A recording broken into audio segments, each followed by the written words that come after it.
আমাদের দীর্ঘদিনের দাবি মেনে মুড়িগঙ্গা ব্রিজ তৈরি করার জন্য আমরা ডিপিআর করেছি, 1,500 কোটি টাকা লাগবে, টাকাও দিয়ে দিয়েছি। গঙ্গাসাগর সেতু নির্মাণের জন্য মাটি পরীক্ষায় তৎপর প্রশাসন।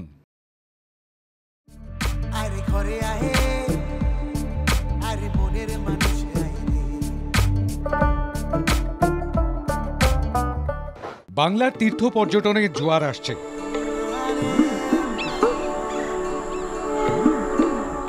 বিশ্বের নানা প্রান্তের মানুষ দীঘায় জগন্নাথ দর্শনের মতোই গঙ্গাসাগরে তীর্থ করতে আসেন। ক্ষুদ্র, ছোট ও মাঝারি উদ্যোগ এবং বস্ত্র দপ্তর দ্বারা আয়োজিত হচ্ছে বাংলার তাঁতের হাট। 4 সেপ্টেম্বর থেকে 21 সেপ্টেম্বর প্রতিদিন বেলা 1টা থেকে রাত 9টা পর্যন্ত বইমেলা প্রাঙ্গণ করুণাময়ী সল্ট লেকে বাংলার তাঁতের হাটে পাবেন তাঁতের কিছু অবিশ্বাস্য সৃষ্টি। ক্ষুদ্র, ছোট ও মাঝারি উদ্যোগ এবং বস্ত্র দপ্তর, পশ্চিমবঙ্গ সরকার। আগে বলা হতো সব তীর্থ বারবার, গঙ্গাসাগর একবার। এখন পুণ্যার্থীদের মুখে শোনা যাচ্ছে গঙ্গাসাগর বারবার। পর্যটন নির্ভর অর্থনীতির পরিকাঠামো নির্মাণে বাড়তি নজর প্রশাসনের। সেই মতো গঙ্গাসাগরকে ঢেলে সাজানো হচ্ছে। হিন্দু তীর্থযাত্রীদের সমাগমের কথা ভেবে গঙ্গাসাগরে বিশ্বমানের পরিকাঠামো গড়ে তোলার কাজ চলছে যুদ্ধকালীন তৎপরতায়। মুখ্যমন্ত্রীর নির্দেশে মুড়িগঙ্গা সেতু গড়ার কাজে নেমেছে প্রশাসন। গঙ্গাসাগর সেতু নির্মাণের আগে মাটি পরীক্ষা শুরু করল প্রশাসন। মেগা সেতু গড়তে 12.97 একর জমি নিতে চায় রাজ্য সরকার। যোগাযোগের সেতু বন্ধনে 1,500 কোটি টাকার প্রকল্প। তীর্থ পর্যটনের উন্নতিতে রাস্তার মতোই দীর্ঘ সেতু গড়ার ভাবনা। পরিকল্পনা অনুযায়ী কাকদ্বীপের লট নম্বর 8 থেকে গঙ্গাসাগরের কচুবেড়িয়া পর্যন্ত একটি সেতু নির্মাণের কাজ করা হবে।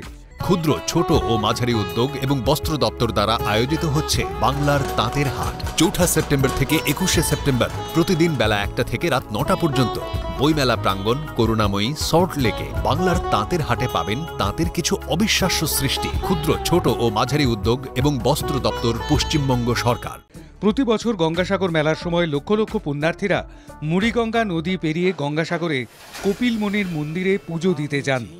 মুড়িগঙ্গা নদীর নাব্যতা কমে যাওয়ার কারণে ভেসেল চলাচলের ক্ষেত্রেও অসুবিধার সম্মুখীন হতে হচ্ছে। বেশিরভাগ সময়ে মুড়িগঙ্গা নদীতে ভাটা থাকার কারণে ভেসেল চলাচল বন্ধ থাকে। এর ফলে সমস্যার মধ্যে পড়ে গঙ্গাসাগরে আসা পুণ্যার্থী থেকে শুরু করে এলাকার মানুষজনেরা।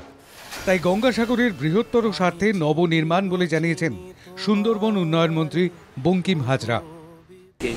জমি যেটুকু দরকার ছিল, যারা জমি আমাদের সরকারকে দিবে, অলরেডি তাদের জমির টাকা সহ তারা সরকারের অনুকূলে জমি রেজিস্ট্রিও তারা করে দিয়েছে। মুখ্যমন্ত্রী যা বলে তা করেন, এবং মুখ্যমন্ত্রী যে কথা বলেছিলেন 2024 সালে 2024-25 দুটো বাজেটে তিনি 1,000 কোটির মতো টাকা স্যাংশন করেছেন এবং ইতিমধ্যে তার প্রক্রিয়া শুরু হয়েছে। প্রশাসনিক সূত্রে জানা গিয়েছে প্রায় 1 মাস ধরে মাটি পরীক্ষার কাজ চলবে। দ্বিতীয়বারের টেন্ডার হওয়াতে এরপর নতুন করে মাটি পরীক্ষার কাজ করা শুরু হয়েছে। সাগরের স্বপ্ন পূরণ হওয়ায় তীর্থ তালুকে বইছে খুশির হাওয়া। ব্যুরো রিপোর্ট, বাংলা জাগো।